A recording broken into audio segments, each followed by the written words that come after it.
एजाजुल हसन चौहान साहब,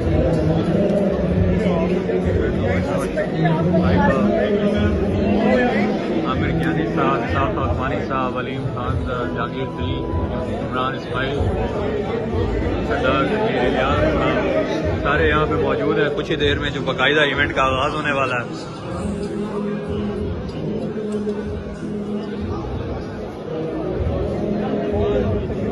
महमूद साहब,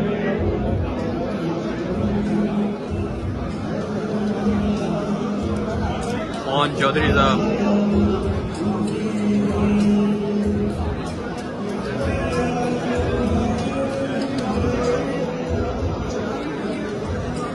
चौहान साहब क्या कहना चाहेंगे? नहीं